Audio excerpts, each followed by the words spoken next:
which made her to lose, as of today, around $400,000. Listen, I have a very, very close friend of mine lost around $400,000 last week investing in startups. She invested in a company in February. She actually called me. I have to fly over. I remember it was like end of February to look at the companies. All the companies were like freaking biogenomics, some bullshit. And me being from the stock market, I know exactly what happens with biogenomics, all the healthcare. Cure this, cure that, cure X, cure Y. All the companies go to zero. 99% of the companies go to zero. And I told her, choose a company where you can invest, where you actually understand the life cycle of the actual product or service these people are selling. What was the problem? I personally didn't actually understand. There was one company trying to solve the blood pressure. There was another company trying to solve like the high sugar, type of shit. There was another company who was trying to solve like the rhythm of the heart, which was like too high or too low, or some bullshit. I'm saying this as being person on the market for so many years. I've seen companies coming out with crazy ideas, crazy proposition. This is going to happen in Q3, this is going to happen in Q4, and then the company goes bust in Q2. They're not even able to see Q3, Q4. So I told her, honestly, it's a very close friend of mine, okay? I told her, just pick a company where you understand the actual life cycle of the product or service, so you will be able to actually measure your risk tolerance, right? Your risk exposure. And he said, you know what? No, here the great thing is that the upside is unlimited. And I look at her like I was the dumbest person in the room, and I told her, do you actually understand that the actual downside also is unlimited? And she was, not so much money. The small part over here that she didn't mention is that he actually invested in 3 companies in the same niche, in the same industry, which made her to lose, as of today, around $400,000. And she was kind of depressed, and she was kind of sad. I have to fly over back to fucking San Francisco and meet her and talk to her. And here is the deal.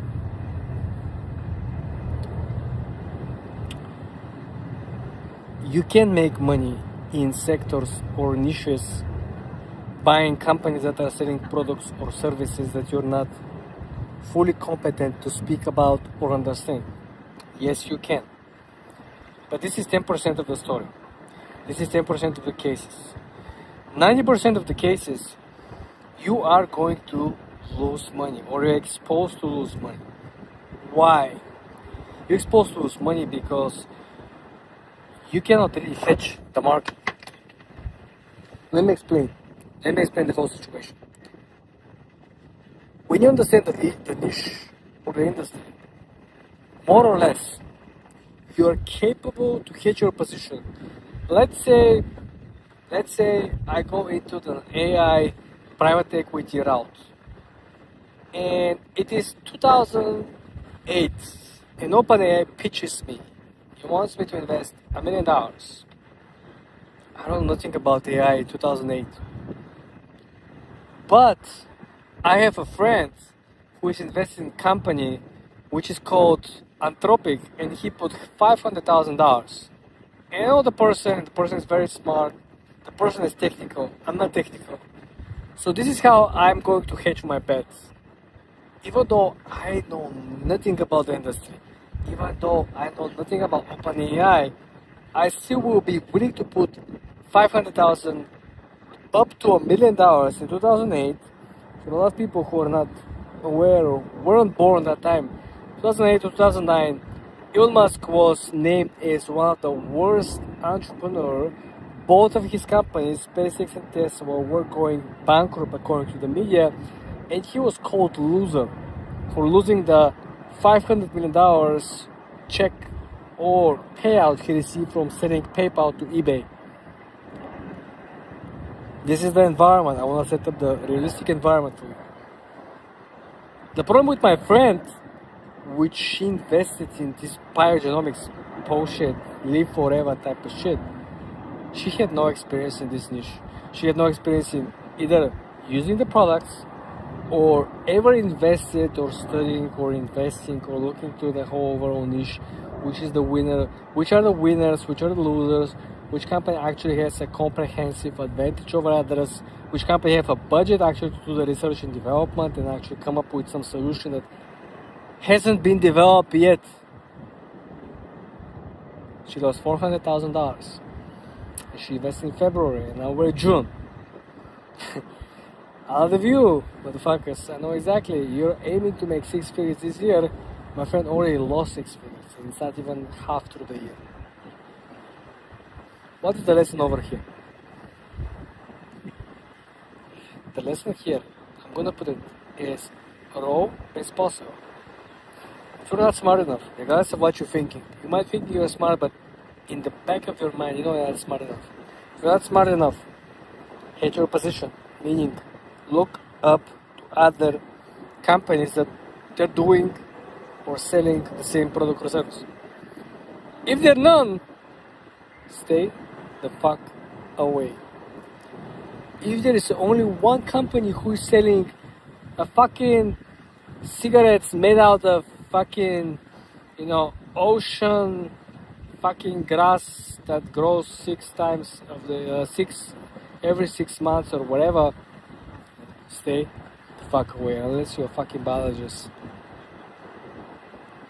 People think that they're lucky. Listen, a lot of people think that people lose money because they think they're smart. No, people lose money because they think they're lucky. And what this even means, when you think they're lucky, people are willing to bet more money or to lose more money on the premise that they think that they're lucky versus on the premise that they think they're smart. People are willing to bet $100,000, figuratively speaking, on the premise that they feel lucky versus on the premise that they feel smart. On the premise that they feel smart, they're gonna be betting like maybe 20 to 25 to 30 to $40,000 maximum. Be the other remaining 10% of the world. Be smart. You're following of the channel. This is why I'm going to give you the benefit of knowing or understanding something that I probably shouldn't even say that, right? It's no benefit for me saying this to you, but I personally feel satisfied saying this to you or sharing this with you, which is you need to understand what gives you the best possibility of being successful in your investment as an investor or as a founder, which means what do I know that other people don't? Let's say I'm into a dating business. Let's say I'm interested in launching a dating app. What my app be different versus all the Bumbos of the world and all the dating apps online already existing for the last 5, 6, 7, 8 years? My app will be different because I have dated 621 girls in New York City. So I know something that no other man knows about dating and about dating as a man. So my edge on building an app for dating will be building an app from the position as a single man who is dating in New York City, which will be a killing position, which will be a position where none of these companies can actually compete in. I don't even have to promote this on Facebook Marketing. I don't even have to promote this to the UGC platforms. They will find the app because this is a problem and I am the solution for this problem. This is for free, my friends, because I respect you. So on Friday, I spoke with a lady. She's famous. She's a singer, right? We spoke last year. She actually became a billionaire, right? We spoke about investing. She has seen some of my videos on YouTube. We didn't start the conversation with financing, with investing, or whatever. But it always ends up this way. So we talk about it with, I couldn't see, who is it, but we spoke about what she actually did, what she actually changed. She said that she has been sitting on the almost same net worth for the last maybe 3 years. She said 3.5 years. Uh, she made a big change. She didn't change the people who were managing her net worth or her portfolio, right? But she, in fact, uh, decided to take a bigger risk. I'm not going to go into details, but she told me what exactly she changed from to. But I'm going to say to you, I'm going to share with you what she told me. What it's like to actually be coming from a person who has $150 million to become a billionaire in 1 year. This is a lesson for risk tolerance, and risk tolerance is not something to be proud with. Right? It's not something that hey, I'm very a risk high tolerance player. Like it's not something like this.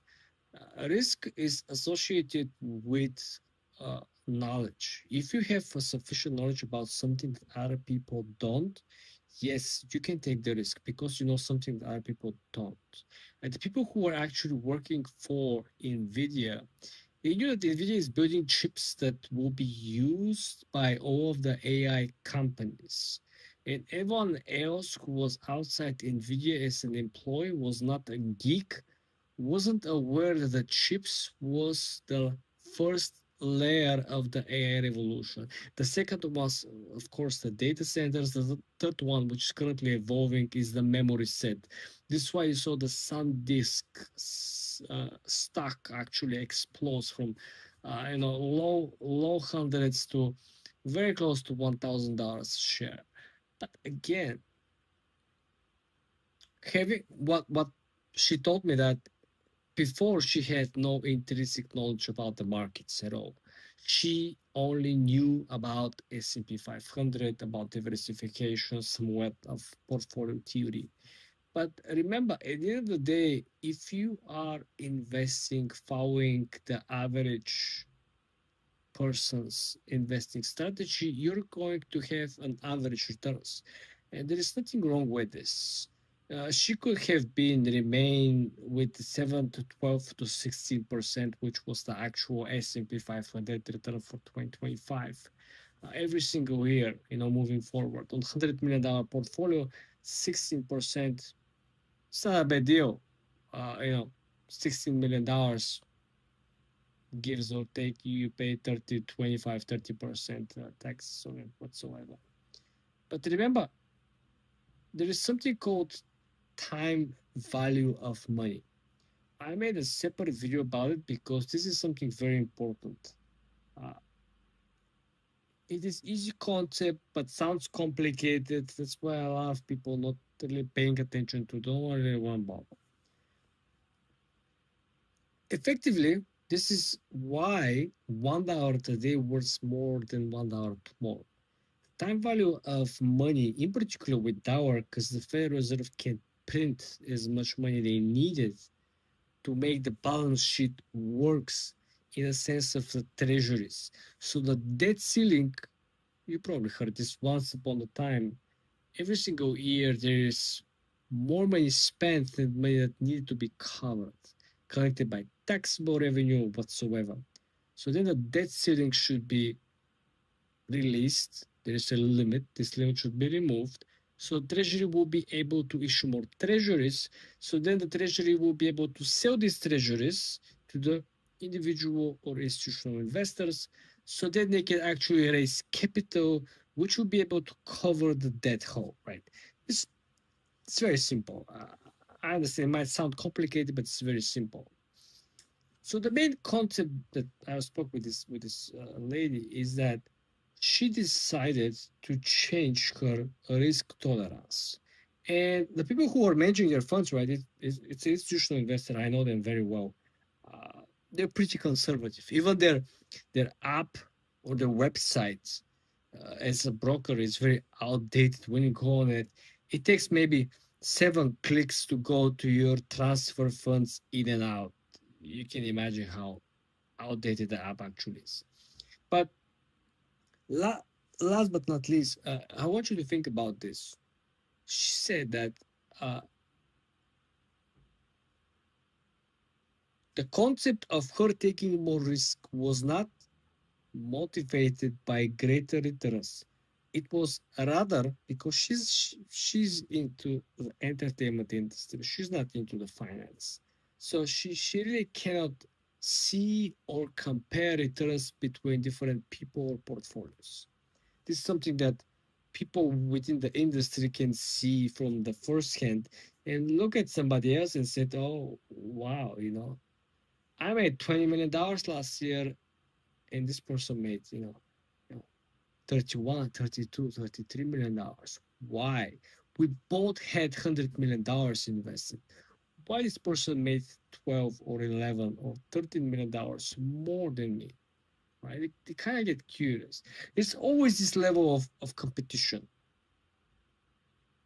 They might not, you know, uh, be honest and be upfront and say that this actually exists.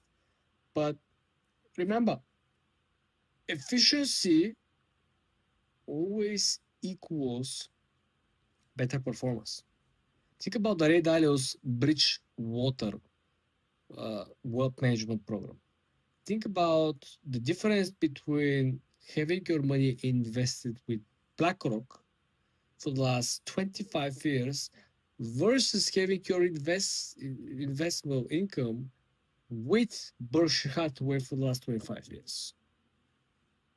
It it all looks good. It all checks the box, right? Sophistication. They have counter-intuitive trading algorithms, and they have analytical teams that could effectively arguing to each other. It's not easy to make the decision where the capital should be allocated to. Should we buy Nvidia or should we buy Apple? Should we sell Tesla or we should buy SanDisk?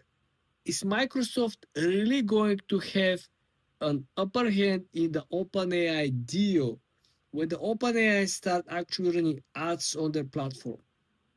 There are many questions that a lot of these analysts' job on a daily basis is a requisite. It's a prerequisite and requisite for their success in keeping the job and keeping the ball running.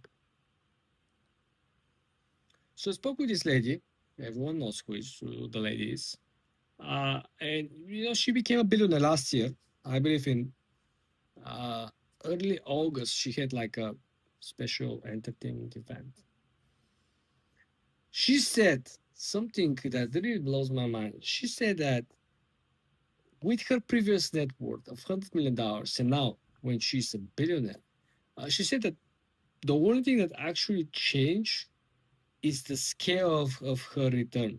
She didn't feel that she's taking greater risk because she's still not really managing or keeping up with trades or with the investments or with the hedges in the portfolio. She's not even looking through the picks of the portfolio managers, right? She's just looking at the returns every couple of months, and she's looking. It's like crazy, right?